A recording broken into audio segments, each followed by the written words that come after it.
I run my fingers across the cool granite countertop, the one I selected after comparing 12 different samples. Sunlight streams through the windows I've cleaned twice this morning, casting golden rectangles across my new hardwood floors. My apartment, my achievement, my name alone on the deed. The doorbell chimes, sending a flutter of anxiety through my chest. They're here.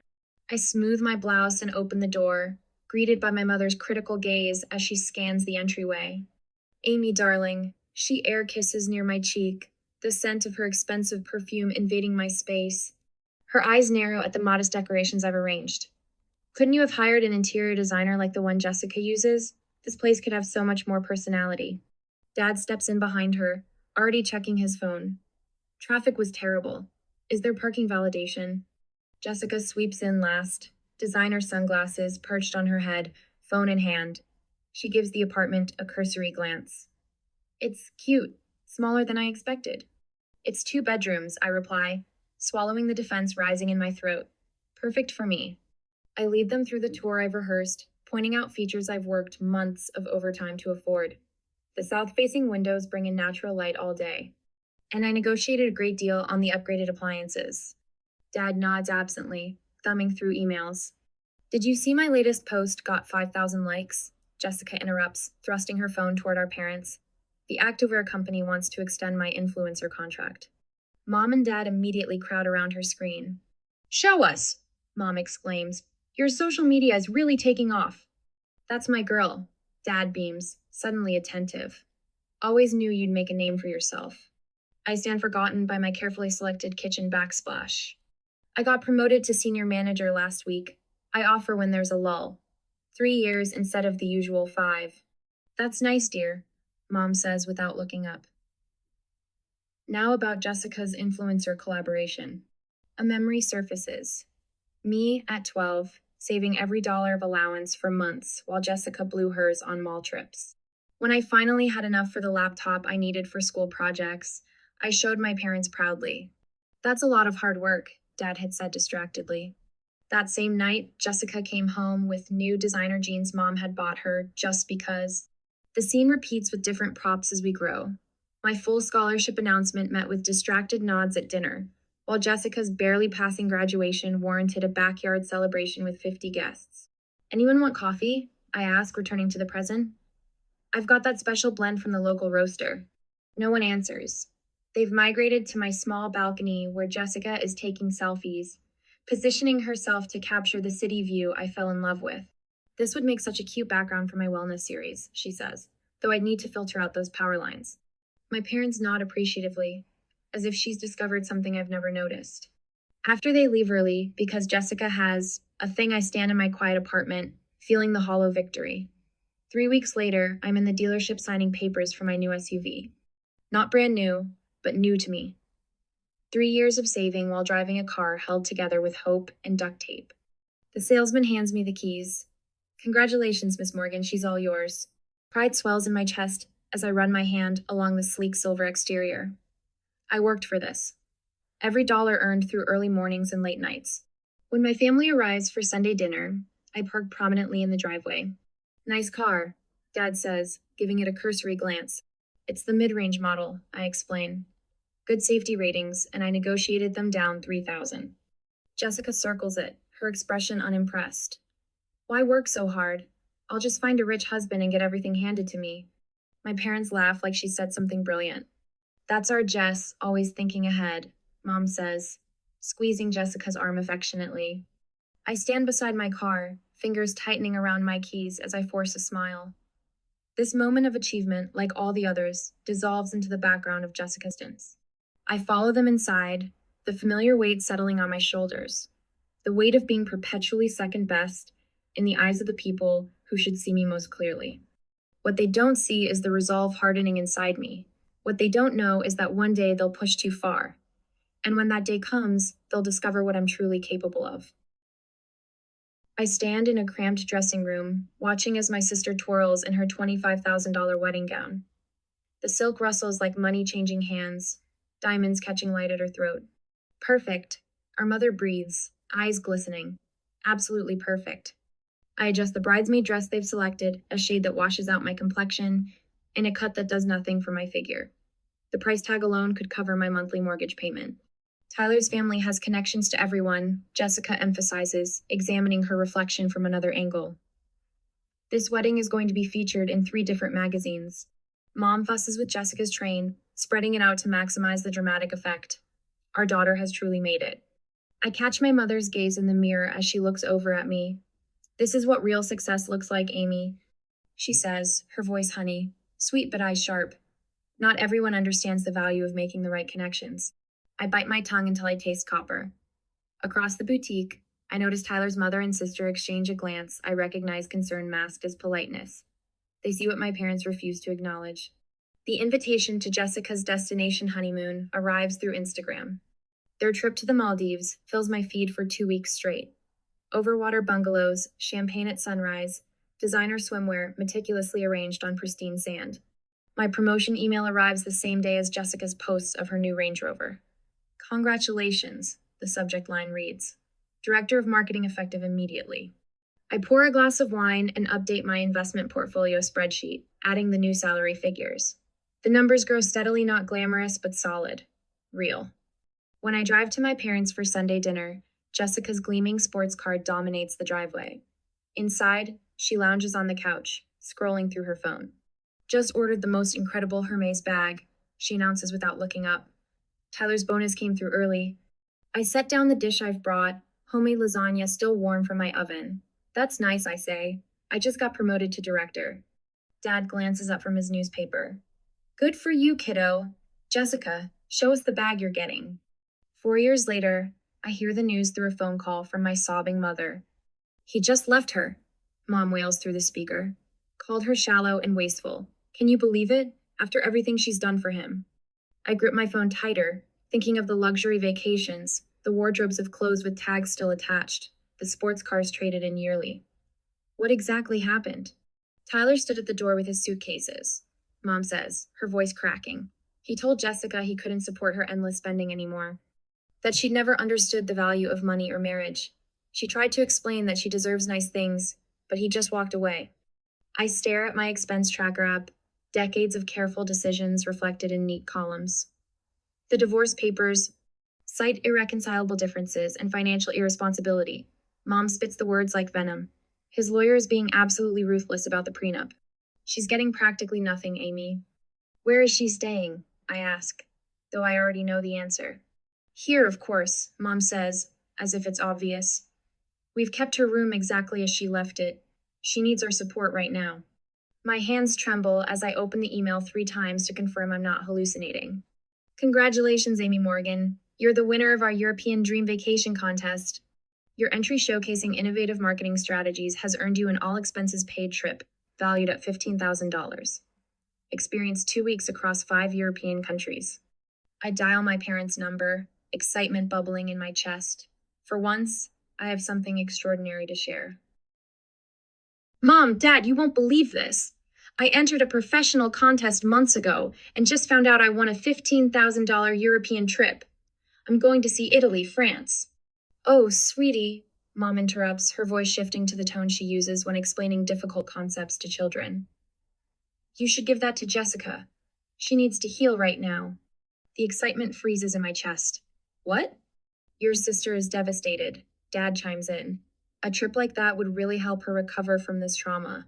She hasn't had a vacation since the divorce. It's not transferable, I say automatically, though I haven't even checked. It's a professional achievement prize. I'm sure you could work something out, Mom presses. Your sister needs this more than you do. It's selfish to keep it. The familiar weight settles on my shoulders, the expectation that I'll fold, accommodate, sacrifice. But something different stirs beneath the weight this time. Something that's been building through years of dimmed celebrations and diverted attention. No. The silence on the other end of the line stretches long enough that I check to see if the call dropped. Excuse me? Mom finally says. No, I repeat, my voice growing steady. I earned this. I'm going. Amy Elizabeth Morgan. My father's voice hardens. We're disappointed in you, after everything we've done. What exactly have you done? The words escape before I can reconsider. When have you ever celebrated my achievements the way you celebrate Jessica's existence? I hear the front door open in the background of the call, followed by Jessica's voice asking what's happening.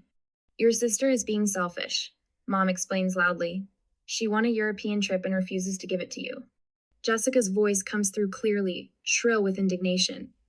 Are you serious? You've always had everything easy. You have a job and an apartment. I have nothing. I have those things because I worked for them, I say, surprised by how calm I sound. Just like I worked for this trip. We raised you to care about family, Dad says, disappointment heavy in his voice. I do care about family, I reply, but I also care about myself. I end the call and stand in my quiet kitchen, shoulders square for the first time in years. My reflection in the window shows someone I barely recognize, someone with a straight spine and clear eyes. 2 weeks in Europe, away from their expectations and disappointments, away from a lifetime of second place. I book my flight that night. I tilt my face toward the Tuscan sun, letting its warmth sink into my skin. Standing atop this ancient hill, surrounded by cypress trees and rolling vineyards, I feel something unfamiliar peace. No one here knows about Amy Morgan, the perpetual second best. No one cares about Jessica's Instagram followers or my parents' transparent favoritism. I snap photos of crumbling stone archways and centuries-old frescoes, never once turning the camera on myself. For 3 glorious weeks, I've existed without comparison, without judgment, without having to make myself smaller. In my travel journal, the pen flows easily across the page. For the first time, I feel valued for who I am. The Italian family at the local trattoria remembers my name, not my sister's. The watercolor instructor praises my eye for detail, not my ability to pose prettily. The hiking guide appreciates my prepared questions, not my designer activewear. On my final evening, I raise a glass of local wine with travelers I've befriended.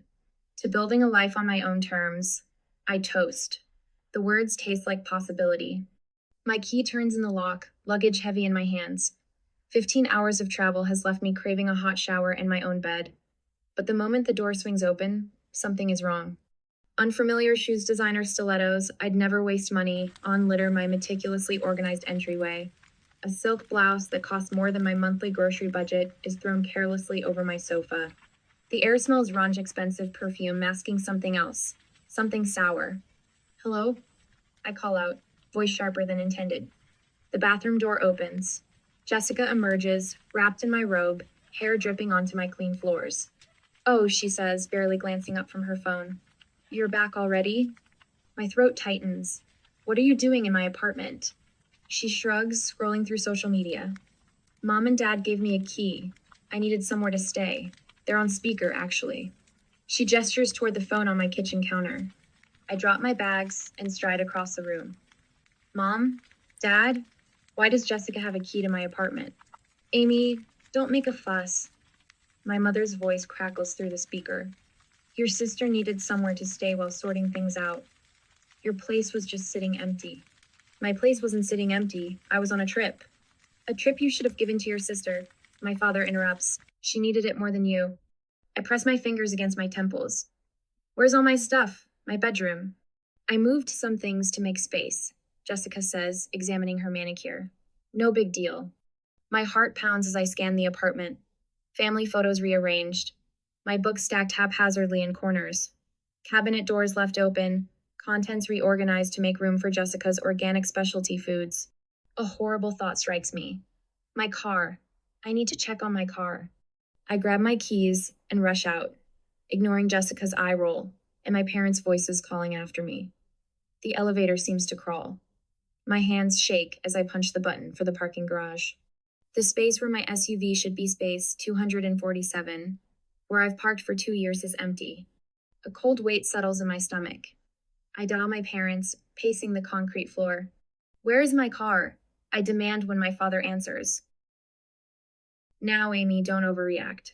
His tone is the same one he used when explaining why Jessica got a car for her 16th birthday while I took the bus until I could save for my own. Where is my car? Each word punctuated by the sharp click of my shoes on concrete. We sold it, he says matter-of-factly. Jessica needed money to get back on her feet. The world tilts. You sold my car? You had no right. My mother's voice cuts in. It was just a car, Amy. Family is more important. Jessica needs us right now. It was my car, I whisper, then louder. It was my car. I paid for it. My name was on the title. We'll discuss this when you've calmed down, my father says before hanging up. I stare at my phone, rage building like a physical force. I take the stairs back to my apartment, too restless for the elevator. Jessica is still there, now lounging on my couch, scrolling through her phone. Where's the money from my car, I demand. She doesn't look up. I needed things. I spot a bank statement on the counter my parents' account. A withdrawal for $25,000. Next to it, receipts from designer boutiques and a new spa membership card with Jessica's name. My SUV, my independence, my hard work, all liquidated to fund Jessica's healing. The front door opens. My parents walk in without knocking, as if they own the place, as if they have any right to be here. You're being dramatic, my father says with a dismissive wave of his hand. You can buy another car. You have a good job. You stole from me, I say, my voice unnaturally calm. You sold property that wasn't yours to sell. My mother sighs. Family shares everything. Why are you so selfish? That word selfish, the one they've wielded against me my entire life whenever I've wanted something for myself. But something has changed. My hands are no longer shaking. My voice is steady. The shame they've tried to instill no longer takes root. Get out, I say. All of you. Now. Jessica's face contorts in manufactured outrage. After everything we've done for you? Fake tears spring to her eyes, the same performance that's worked on our parents for decades. My father puffs up. This is not how you speak to family. You've done nothing but take. I cut him off, my voice ice cold. That ends. Get out of my apartment before I call the police and report my car stolen. Jessica gasps. You wouldn't. I would. I am. I hold the door open, arm rigid. Leave your key. My mother tries one last manipulation. We're your family, Amy. I meet her eyes without flinching. Not anymore. When the door closes behind them, I slide the deadbolt with a satisfying click. For the first time, the sound doesn't represent keeping others out. It represents keeping myself in. I slide the manila folder across the polished desk. Evidence of betrayal packaged in crisp chronological order. The attorney Ms. Livener raises her eyebrows as she flips through the documents. They had no legal right to sell property registered in your name, she says, her voice sharpening as she examines the car title. My name in bold black letters. This is straightforward theft. I want everything documented, every penny. My voice doesn't waver anymore when I speak about them. The tremor that used to live in my throat has hardened into something stronger. Miss Levine lifts a spreadsheet from the folder. You've kept receipts for years? Since I was 16. I don't tell her how it started as a desperate attempt to prove my worth. How it highlighted every contribution, every loan that mysteriously became a gift when Jessica needed something. Miss Levine taps her pen against my meticulously organized evidence. Most clients come in with scattered memories, maybe a bank statement or two. You've brought me a case file that would make a paralegal jealous. I say nothing. Preparation has always been my armor. She holds up my car title, the highlighter mark vivid against the paper. The vehicle was solely in your name. They had no authority to sell it. They never thought I'd fight back. I run my finger along the edge of the desk. They still don't. Back home, I add another document to the growing file. A printout of Jessica's Instagram post timestamped 3 days after they sold my car showing her lounging at a luxury spa. The caption reads, Self-care is investing in yourself. Number healing, number treat yourself, number deserving. Beside it, I place screenshots of text messages from my father. We did what was necessary for Jessica. The car was just sitting there while you were gallivanting in Europe. My mother, family shares. You've always been so selfish with your things. The evidence mounts. Not just of the car, but years of financial manipulation. The emergency money they needed when I was 24 that went toward Jessica's destination birthday party. The temporary housing they demanded for Jessica in my apartment that stretched from weeks to months. I close the folder and place it carefully in my briefcase.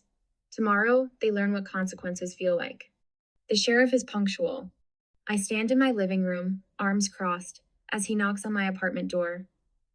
Jessica answers, her face transitioning from annoyance to confusion. Jessica Morgan, the sheriff asks. Yes, she's wearing my robe again. I'm serving you with an eviction notice. You have 72 hours to vacate these premises. Jessica's mouth opens and closes. She snatches the document, scans it, then glares at me over the sheriff's shoulder. You wouldn't. I meet her gaze. I already have. After the sheriff leaves, Jessica advances on me. You vindictive bitch. Mom and Dad will. They'll what? Sell another one of my possessions without permission? We've reached the end of that particular road. I pick up her designer purse from my coffee table and hold it out. You might want to start packing.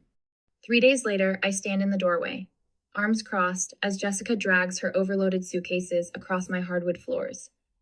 The sheriff waits patiently by the elevator. This is ridiculous, she huffs, struggling with a designer bag stuffed with clothes, most of them still with tags. Where am I supposed to go? That's not my problem.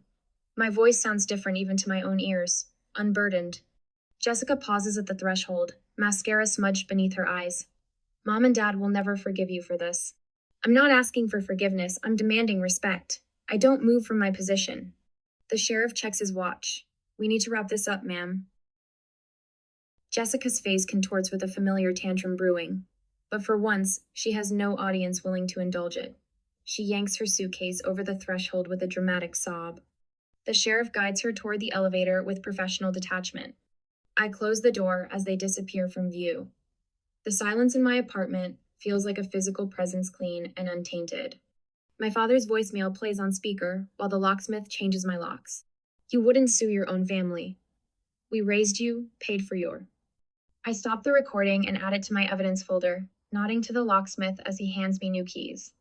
The security system will send notifications directly to your phone, the technician explains as he installs sensors on my windows. Any unauthorized entry triggers an immediate alert. I pay him extra to finish today. Tonight, I'll sleep in my space truly mine for the first time in weeks. Their living room looks smaller than I remember. Mom perches on the edge of the sofa, tissues clutched in her hand. Dad stands by the fireplace, arms crossed, face flushed. Miss Levine sits beside me, her briefcase open. You have two choices, I state, my voice steady. Return $30,000 plus damages, or we proceed to court. We don't have that kind of money. My mother's tears flow freely, the same tears that once paralyzed me with guilt. Dad slams his hand against the mantel. This is extortion. This is justice, miss. Levine corrects, her tone professionally detached. The documentation is comprehensive. The unauthorized sale of the vehicle, the misappropriation of funds, the pattern of financial exploitation. Exploitation? My mother's tears evaporate. We're her parents. Yes, I say, and parents shouldn't steal from their children. Where are we supposed to get $30,000? Dad demands. I look around the house. I grew up in the house. They remortgaged twice to fund Jessica's whims. Then you'll need to sell the house. You have 30 days to make arrangements. My mother gasps. My father's face drains of color. Amy, he starts, his voice softening into the cajoling tone that once worked so well. Sweetheart, we can work something out as a family. We already tried that approach. I close my copy of the legal documents. It didn't work out well for me. As we leave, I don't look back. The weight that's lived between my shoulder blades for decades feels lighter with each step. Is it really revenge when you're simply demanding justice? The thought follows me to the car where, for the first time, I allow myself a small smile. They never imagined I would fight back. They're about to learn that years of dismissal and theft create a formidable opponent. I straighten my navy blazer and check my reflection in the courthouse bathroom mirror. My hands are steady, a welcome change from the trembling that haunted me after discovering Jessica in my apartment. The woman staring back at me stands taller than she did 3 months ago. The door swings open, and I step into the marble-floored hallway where my attorney waits, briefcase in hand. The click of my heels against stone echoes with each deliberate step. Then I see them huddled together at the far end of the corridor. Mom's eyes are puffy. Dad's shoulders slump beneath his worn suit jacket. Jessica stands slightly apart, scrolling through her phone as if this is all a minor inconvenience. They spot me. Mom rushes forward, arms outstretched. Amy, sweetheart, we can still fix this as a family. Her perfume invades my space, the same scent that filled my apartment when I returned to find a stranger living in my home. This isn't who we raised you to be. Dad steps closer, voice low. Think about what this will do to our reputation, to your mother's health. Is that what you want? I feel a familiar pressure building in my chest, the weight of family obligation. For a moment, I'm 12 again, swallowing disappointment as my achievements fade into the background of Jessica's existence. Jessica finally pockets her phone and hisses, "You're destroying our family over a stupid car." The pressure in my chest dissolves, replaced by a clarity that straightens my spine. This stopped being about the car the moment you felt entitled to take what wasn't yours. My voice comes out steadier than I expected. It's about 29 years of taking without asking. The courtroom doors open. My attorney touches my elbow, and I walk past them without looking back. Judge Carwell's glasses reflect the projection screen as my attorney displays the text message from my father. "We sold your car. Jessica needed the money more." The message looms large against the white wall, the casual theft of my property laid bare in 12 simple words. Miss Morgan has documented years of financial exploitation by her family members, my attorney continues, clicking through a slideshow of evidence. Bank statements showing $25,000 withdrawn the day after the unauthorized sale of her vehicle. Social media posts from the defendant, Jessica Morgan, showing purchases made with those funds. I watch my father shift in his seat, tugging at his collar. My mother stares at her hands folded in her lap. Jessica glares at me from across the room, her expression a mixture of disbelief and indignation as if my seeking justice is the true betrayal. The judge's expression grows increasingly troubled as financial records flash across the screen years of loans, never repaid, my name on the car title, the documented value of the vehicle. My parents' attorney offers weak rebuttals about family arrangements and misunderstandings, but his arguments wither beneath the weight of evidence I've meticulously collected. When the judge finally speaks, his voice cuts through the courtroom like a blade. This is a clear case of unauthorized sale of property and financial exploitation. He removes his glasses, fixing my parents with a direct stare. The court finds in favor of the plaintiff. The words hang in the air. Years of dismissal and diminishment answered with 6 simple words. The court finds in favor. The defendants are ordered to pay $30,000 for the value of the vehicle, plus $10,000 in damages, and all legal fees associated with this case. I hear my father's sharp intake of breath. My mother leans over, whispering something in his ear. His face pales. "We'll lose the house," my mother whispers, loud enough to carry in the quiet courtroom. The judge continues speaking, but their words echo in my mind. "We'll lose the house." The home where Jessica was celebrated while I was overlooked. Where my scholarship announcement warranted distracted nods, while Jessica's C-average graduation inspired a backyard party for 50. I should feel vindicated. Instead, I feel hollow not from regret, but from the realization that justice doesn't heal the wounds. It simply stops the bleeding. 3 weeks later, I drive past my childhood home. The for sale sign swings gently in the spring breeze. A moving truck sits in the driveway, its back doors open like a mouth ready to swallow the remnants of my past. Through the open garage, I glimpse Jessica carrying a box to her car, her face tight with an unfamiliar emotion reality. For the first time in her life, Jessica is facing consequences that can't be charmed away or passed to someone else. I don't slow down. I don't stop. My new SUV, nicer than the one they sold, carries me forward while they move backward into a 2-bedroom apartment across town. The symmetry isn't lost on me. My 2-bedroom apartment they dismissed, now mirrored in their downsized reality. Back home, I stand at my kitchen counter, the one I selected after comparing 12 different samples. Sunlight still streams through my windows, casting golden rectangles across my hardwood floors. But something has shifted. The apartment feels different because I am different. The court judgment sits on my countertop. I trace my finger over the embossed seal, the official recognition of my rights. For a moment, I consider framing Ida trophy of sorts. Instead, I open a drawer and place it inside, closing it with a soft click. This chapter is closed, I whisper to the empty room. I pull out my phone and scroll to my contacts. Mom, Dad, Jessica. 3 names that once defined my worth, now reduced to digital entries I no longer need. Delete, delete, delete. With each tap, the weight I've carried since childhood grows lighter. I take a deep breath, not the shallow kind that braces for disappointment,